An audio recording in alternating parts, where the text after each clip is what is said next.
Hi, I'm Finn. So today I just wanted to do a video on a bit more on anxiety because I have a few, tips and tricks that may assist someone. I'm not saying it will. It's just something that worked for me when I was experiencing panic attacks and panic disorder really a few years back. First and foremostly, I want to say about anxiety that I remember going to see a psychologist at the time. I eventually started to get what's called cognitive behavioural therapy, which is starting to look at, putting in place techniques that you can utilise maybe to reduce your anxiety or to resolve the anxiety, panic attacks. And it didn't work for me, right? But it helped. Probably the biggest thing I got was I was just talking to somebody. So I was talking to somebody.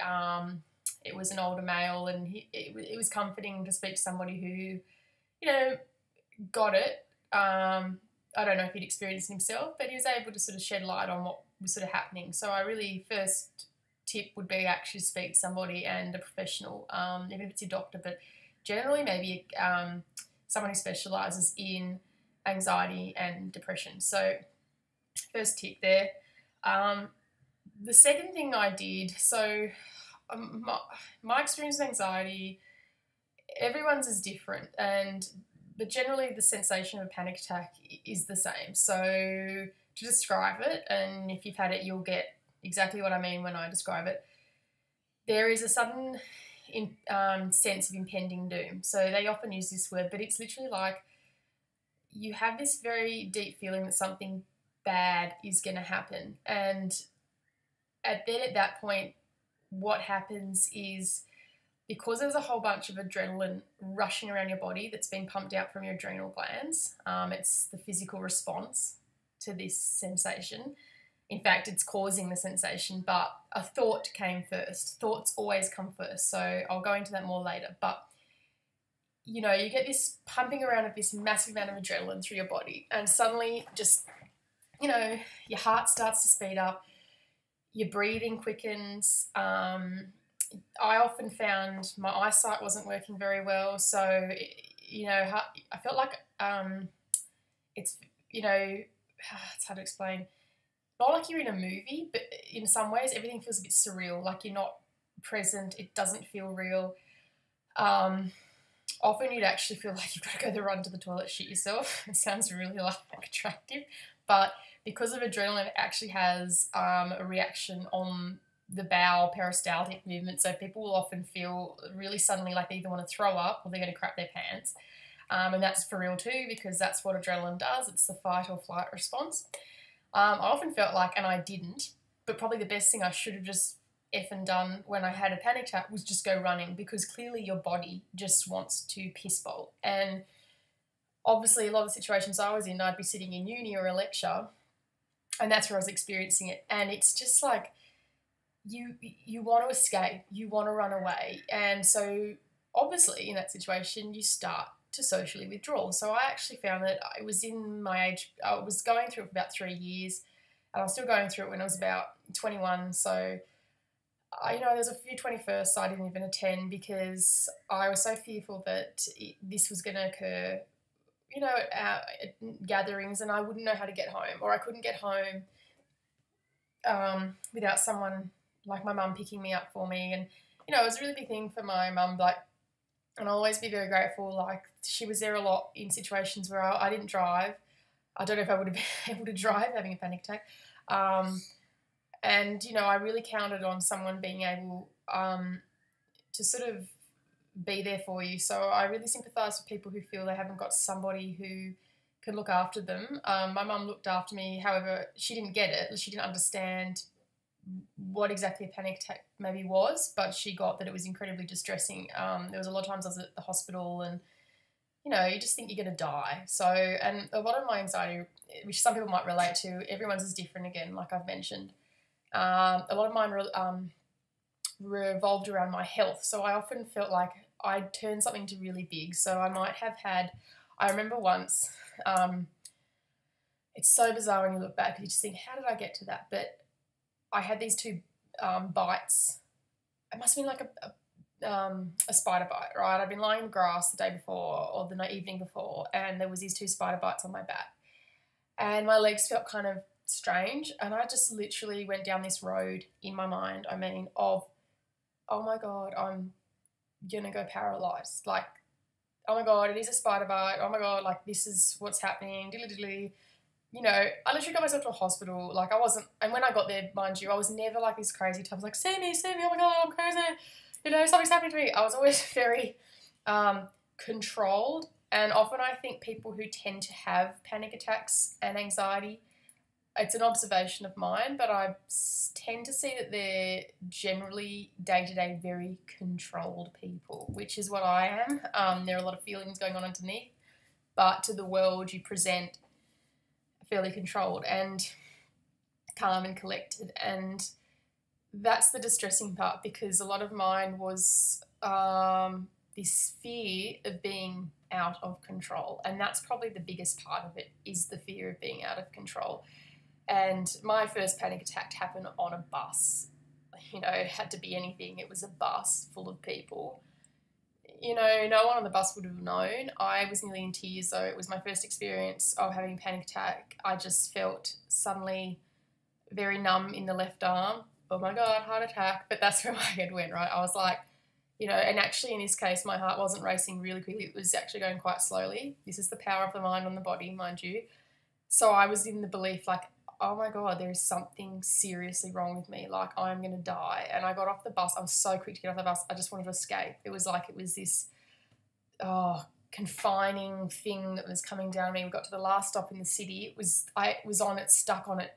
From when I had the panic attack, I was on it for nearly 10, 12 minutes to the stop that I could actually get off, the first stop. So I just jumped off, and I remember sitting down out front this bank in the city, Sydney City, the crazy Sydney City, in the morning, and I just burst in tears. And I mean, no one came by me, but because I probably looked like I'd broken up with someone.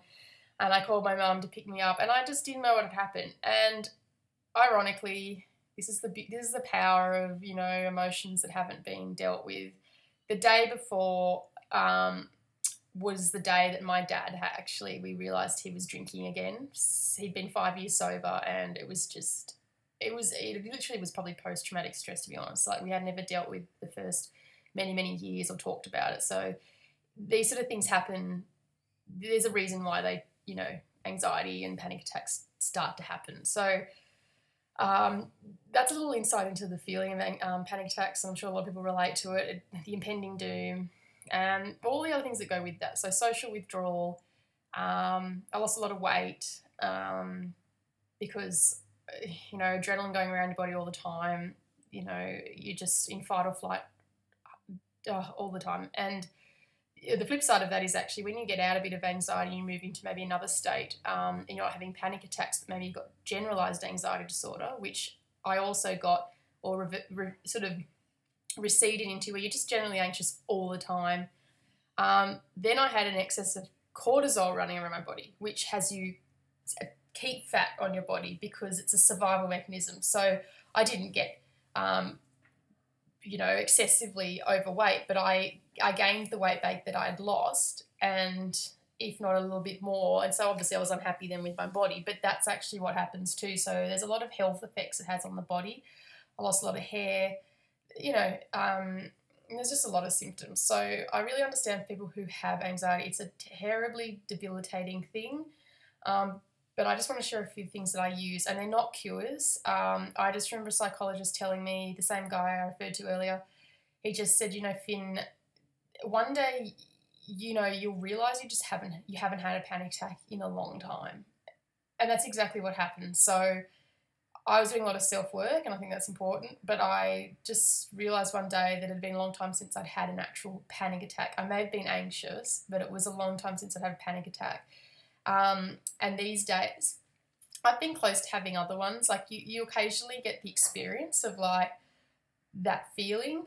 It's never moved into the level it was where I was completely out of control, but I can pick it up when there's something like a bodily reaction, and I just ask myself, what was I thinking about? Like, what is actually bothering me right now? Because often it's a thought that was an unconscious thought that I didn't look at, and my body's reacting to this negative thought.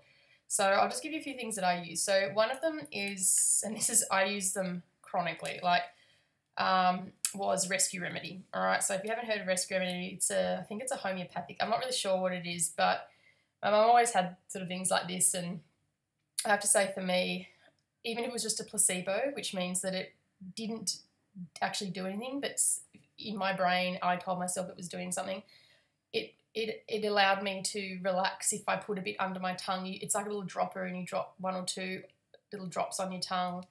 Doesn't taste bad, it's just, almost a little watery liquid, and I often found this worked. It didn't stop the panic attack, but it almost made me feel like I was somewhat in control of it.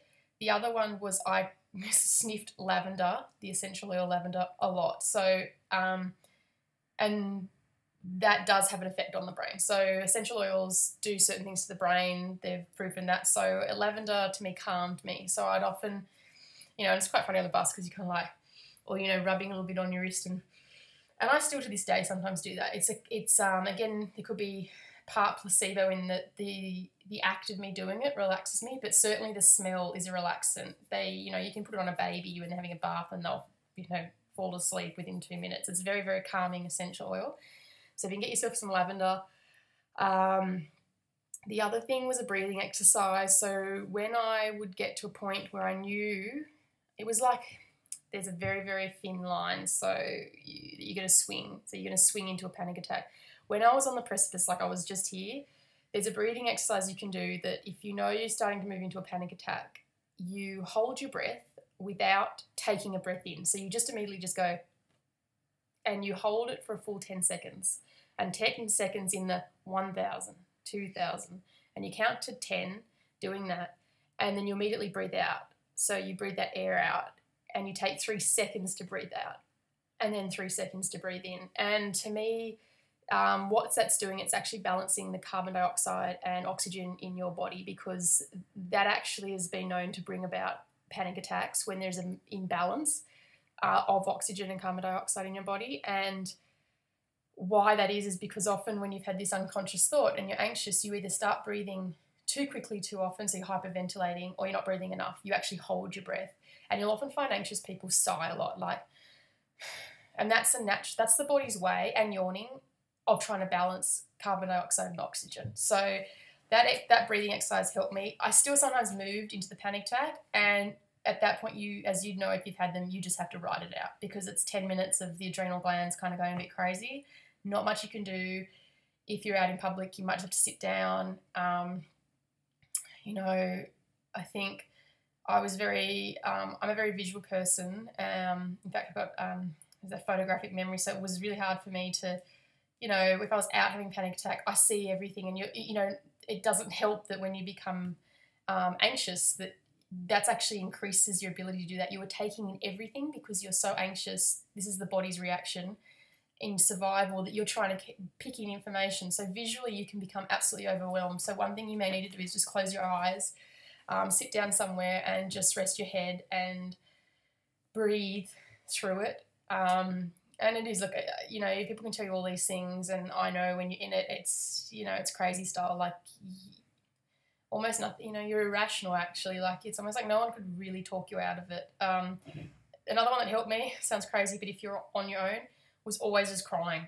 And it sounds ridiculous, but it's again an energy thing. So there's a lot of energy that builds up when you're anxious and stressed, and sometimes it's crying, and there is energy in that, like to release that excess energy can actually be a relief. So sometimes if you just have the space, if you actually aren't out in public, I'm not saying you shouldn't, if you want to fly in public, you're more than welcome to do that too.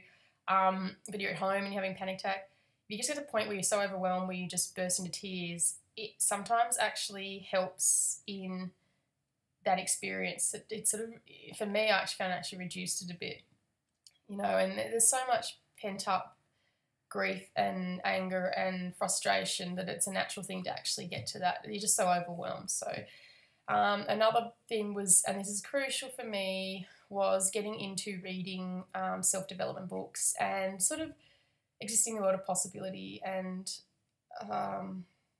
I'm not like a woo-woo sort of stuff, but I've always been interested in expanding the mind and understanding the mind. So I'd highly recommend books like The Power of Now. So where you get into a bit of meditation and or consciousness and starting to get that you aren't just your mind. So there was a huge relief in that for me, because when you're in an anxious, stressful way, you're like, your mind feels crazy. So to think that you're just your mind could literally make you think, I'm effing crazy. Like, so The Power of Now by Eckhart Tolle, highly recommend. There are plenty others. Other books that I got into. I got a lot into Molecules of Emotion by, what's her name?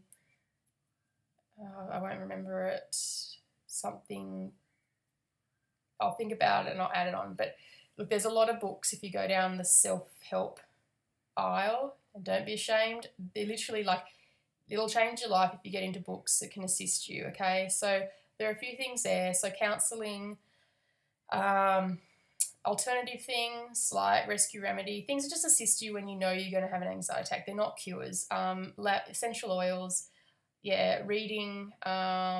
I also got into hypnosis, so I did self-hypnosis, and there's some great ones you can download from iTunes by a guy called Rick Collingwood. So I did a few ones, and they're a form of meditation in a way, and they really helped too, because they really calm the mind, and calming the mind is one of the most important things.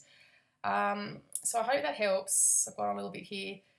If you have any questions, if you want to know about any more books, just leave me a note and I'll answer it. I'll add some more down in the comments section if I think of any. There are plenty that I've read. I mean, I had, walls filled of things. And, if you just want to share your experience with anxiety, I know everyone's is different. With, you can have obsessive thoughts or there are a lot of types of anxieties, but I'm just talking today about panic attacks and panic disorder.